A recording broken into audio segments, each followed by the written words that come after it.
Halo Gemini, selamat datang dan terima kasih sudah mampir. Semoga kamu dalam keadaan sehat. Ini adalah reading kamu minggu ini atau kapanpun kamu nonton adalah waktu terbaik kamu untuk dapat pesan ini ya. Oke, yang pertama ini sebuah pesan yang sangat membahagiakan ya. The end of tough cycle is approaching. Akhir dari masa sulit ya. Jadi kalau kamu merasa sebagian besar dari kamu merasa kalau akhir-akhir ini atau ini sebuah perjalanan panjang, sekarang beban kamu atau kamu semakin mendekati masa di mana beban kamu semakin lama semakin ringan, semakin ringan, semakin ringan. Oke, katakan amin. Lalu yang berikutnya astro oracle kamu yang pertama adalah rumah kelima. Rumah kelima itu kata kuncinya kreativitas, tapi nggak terbatas pada kreativitas aja. Rumah kelima itu temanya inner child, lalu juga tentang romance gitu. Jadi romance dalam artian fase-fase di mana baru mulai kenal seseorang terus lagi unyu-unyunya gitu. Mungkin kamu sekitaran nonton reading ini kamu baru ketemu seseorang jadi baru kenalan juga atau kayak sebelumnya udah terus semakin semakin apa ya intens komunikasinya, semakin intens pertemuannya. Yang belum kamu akan ketemu ya dengan rumah kelima ini. Juga gini, ketika kamu berpikir ini bisa jadi ya kamu berpikir untuk channeling energi kreatif kamu atau lebih lebih punya ide kreatif dalam bidang pekerjaan kamu. Misalnya kamu sudah memikirkan ini lama, kayaknya gue pengen misalnya melukis, bernyanyi, atau punya ide-ide kreatif lain dan kamu sudah pikirin lama, terus kamu tapi kamu nggak bergerak-bergerak gitu ya. Ini mungkin sebuah reminder untuk kamu channeling energi itu gitu ya. Dan kamu, aku selalu bilang kamu nggak akan pernah tahu itu membawa kamu kemana. Lalu yang berikutnya, nih apalagi ada energi ini nih, solar flare energi aktivasi. Jadi itu kayak sebuah momen dimulai dan itu membawa kamu ke momen berikutnya gitu, di mana ada synchronicity, di mana ada pintu-pintu terbuka buat kamu, kayak kayak semesta itu mengarahkan jalan kamu ke suatu tempat. Bisa jadi dimulai dengan channeling energi kreativitas kamu atau ekspresi inner child kamu, bisa dengan cara lain juga, yang jelas ada suatu momen dibuka. Ada suatu momen teraktivasi dan itu akan membawa kamu ke momen berikutnya, momen berikutnya, momen berikutnya.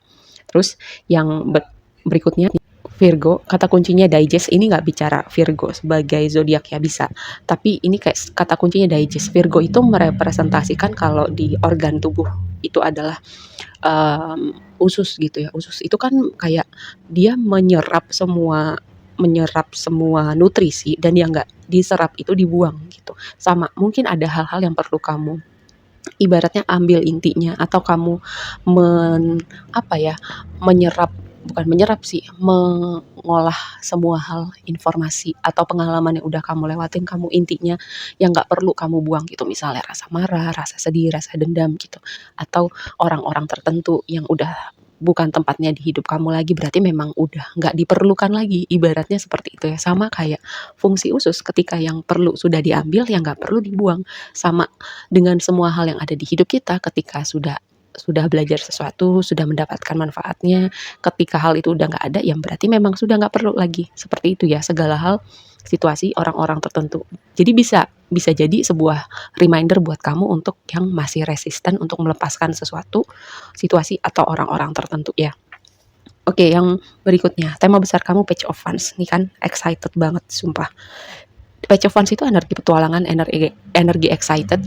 Excited bisa dalam artian nih kamu excited nih memulai sebuah perjalanan yang tadi bisa bisa terhubung dengan energi kreativitas kamu, bisa terhubung dengan energi romance kamu, bisa terhubung dengan tadi suatu momen teraktivasi, yang jelas ini akan jadi petualangan baru buat kamu. Aku selalu bilang ya, petualangan itu bukan berarti kamu harus naik ke Himalaya, kamu touring benua Afrika, nggak harus kayak gitu. Ketika kamu excited dengan sesuatu hal di hidup kamu mencoba suatu hal yang baru, ya itu sebuah petualangan menurut aku. Dan menurut aku kamu juga punya banyak interest gitu, banyak rasa ingin tahu.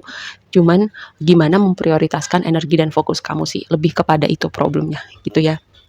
Mungkin juga sesuatu hal yang sempat terjadi di hidup kamu, apalagi tadi ya ada tema tentang masa sulit, mungkin itu ya yang mengapa ya, membunuh rasa kreativitas kamu, membunuh rasa ingin tahu kamu, jadi kayak kamu nggak tertarik lagi dengan apa-apa gitu. Dan sekarang seperti rasa excited kamu, rasa ingin tahu kamu tuh mulai bangkit kembali gitu, energi kreativitas kamu juga mulai bangkit kembali. Dan Ini kayak ada hubungannya gitu loh dengan perjalanan spiritual sebagian dari kamu ya. Kayak, spiritualitas gini, orang yang spiritual kadang nggak tahu bahwa dia spiritual gitu. Karyanya dia itu sebenarnya channeling dari energi spiritualnya dia, tapi mungkin dia nggak tahu. Bisa jadi kamu seperti itu, gitu ya. Menurut aku Leonardo da Vinci itu orang yang sangat spiritual sih. Ya walaupun mungkin dia tidak mengakui atau dia tidak menyuarakan secara jelas ya, tapi dia itu orang yang jenius, dia itu kayak karya seninya itu luar biasa ya. Dan walaupun dia tidak mengakui atau aku nggak pernah mendapat dokumentasi yang dia mengakui bahwa dia orang spiritual, tapi menurutku dia sangat spiritual gitu. Visinya dia itu kayak channeling dari energi yang bukan level manusia ya. Seperti itu dan mungkin kamu ada di antara penonton aku yang seperti itu. Oke, blessing kamu adalah Five of Cups dan door to personal healing and happiness, ya kan? Penyesalan, gini, Five of Cups itu kan energi sedih, energi penyesalan, energi menengok ke belakang kayak berharap ada sesuatu yang berbeda. Nggak perlu gitu ya, karena ini posisinya ada di blessing kamu, akhir dari masa sulit. Ya ingat akhir dari masa sulit, mungkin sekarang kamu sudah bisa move on karena posisinya ada di blessing. Mungkin sekarang kamu sudah bisa ikhlas, mungkin sekarang kamu di fase kamu udah bangkit kembali nih rasa ingin tahu kamu, energi kreativitas kamu, energi kamu yang semangat, ceria, optimis.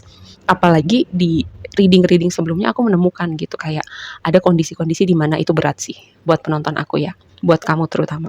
Tapi ini adalah pintu menuju definisi bahagia kamu yang sesungguhnya dan akhir masa sulit. Ya, kamu akan masuk ke fase di mana kondisi lebih ringan, kondisi lebih optimis dan aku bilang ya 2024 ini akan jadi tahun yang berbeda terutama dari 3 tahun ke belakang gitu secara kolektif ya. Jadi kamu bisa expect suatu perubahan apalagi di tahun ini tuh Jupiter akan memasuki zodiak Gemini dan itu akan jadi aspek yang sangat harmonius buat kamu ya. Terutama semakin banyak energi Gemini di natal chart kamu.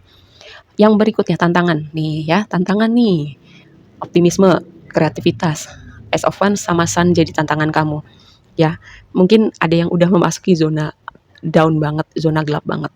Tenang, kamu akan menemukan cahaya lagi atau semesta akan tunjukkan cahayanya di sebelah mana ya untuk kamu optimis lagi, semangat lagi, apa ya, excited lagi, punya rasa ingin tahu lagi ya, seperti itu. Jadi ini kamu akan kembali ke mentalitas kamu yang energi Merkuri, energi ingin tahu, energi yang komunikatif nih di waktu yang akan datang. Magician dengan peringatan badai gitu.